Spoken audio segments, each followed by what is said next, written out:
Madam समोर या, सगळे समोर या एका लाईन.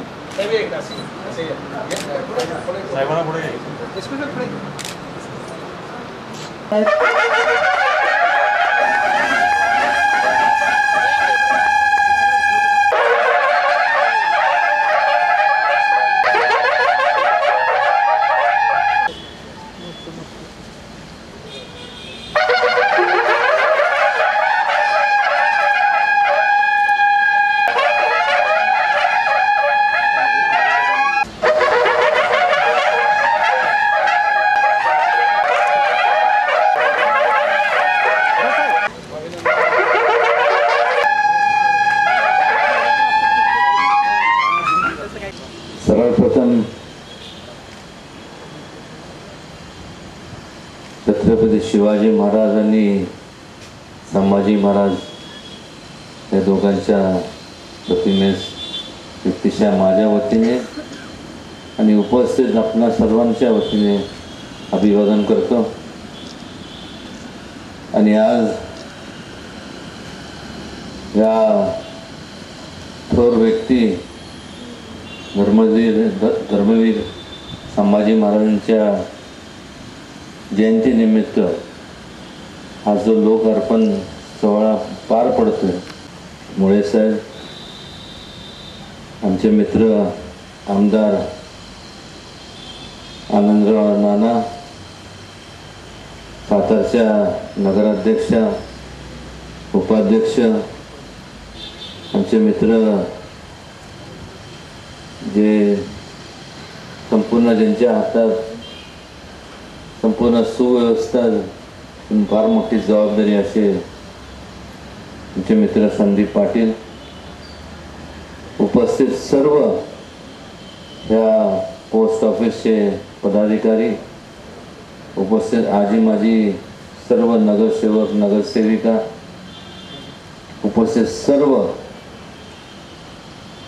या ठिकाणी त्यांच्यामुळं खऱ्या अर्थाने या आजच्या कार्यक्रमाची शोभेत भर पडला असं आपण सर्व लोकशाहीतले राजे. खरं तर मुळे साहेबांनी कारण नसताना तोंड भरून कारण नसताना माझं कौतुक केलं. ते बोलत होते आणि मी इकडं तिकडं बघत होतो की इथं हरभऱ्याचं झाड कुठं दिसत नाही. खरोखर आज या ठिकाणी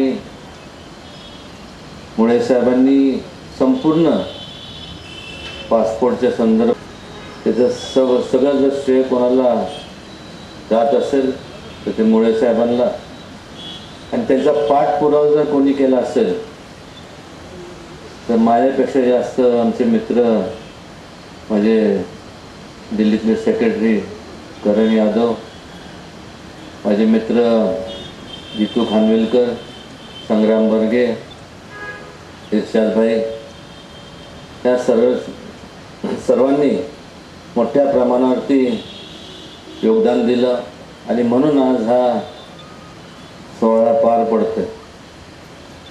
येत असताना मी मुळे साहेबांची चर्चा करत होतो, पण मात्र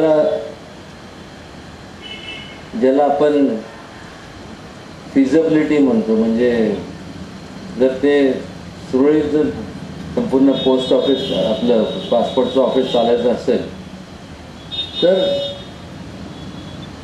10-15 नाही तर किमान एक 50-60 पासपोर्टची नोंदणी महिन्याला झाल्याशिवाय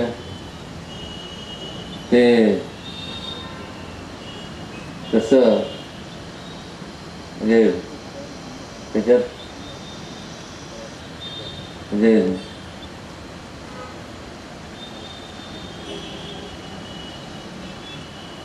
ते योग्य म्हणण्यापेक्षा फिजिबल होणार नाही. आणि त्यामुळं संपूर्ण जबाबदारी ही आपल्या सगळ्यांची आहे. मगाशी मुळे साहेबांनी त्यांच्या थोडक्या पण मोजक्या शब्दामध्ये पासपोर्टचं त्यांनी संपूर्ण उल्लेख केला. किंबहुना या ठिकाणी आवर्जून मला सांगावंसं वाटतं की ह्या सातारा जिल्ह्याला एक आगळी वेगळी परंपरा आहे. अनेक चळवळी ह्या संपूर्ण जिल्ह्यात निर्माण झाल्या. सत्यशोधक चळवळ असेल, स्वातंत्र्याची असेल, महिलांच्या शिक्षणाची असेल. आणि माझ्या मनात तेव्हापासून मी एक विचार केला की मोठ्या प्रमाणावरती जागतिकीकरण जेव्हा होतं त्यावेळेस देशामध्ये आपल्याला लोकांना, तरुणांना ज्ञान घेता येतं. आणि त्यामुळं पासपोर्ट हा महत्त्वाचा याच्याकरता आहे, कारण की त्याच्या माध्यमातून मुलांना, मुलींना परदेशात जाऊन उच्च शिक्षण घेता येईल. आणि ते उच्च शिक्षण घेतल्यानंतर पुन्हा त्या देशामध्ये आल्यानंतर जास्तीत जास्त त्याचं योगदान त्यांच्या मनातली एक संकल्पना होती. आणि तिथून खऱ्या अर्थाने संपूर्ण ही पासपोर्टची संकल्पना मनात आली माझ्या. मला अजून आठवतं आहे की मला सुद्धा ज्यावेळेस पासपोर्टला पहिल्यांदा मी घ्यायला गेलो तर अशी लांब लचक लाईन असायची.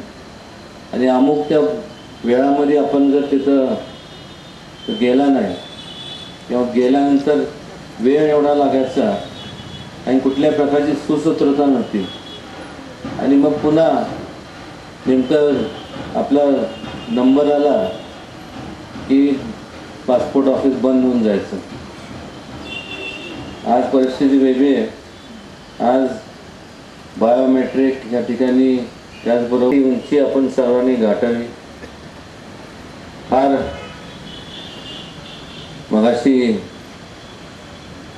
येत असताना मुळे साहेबांनी मला सांगितलं की त्याचा उल्लेख आपण जरूर करावा की पासपोर्ट जास्त खपले पाहिजे. म्हणलं मुळे साहेब तेवढे पासपोर्ट होते.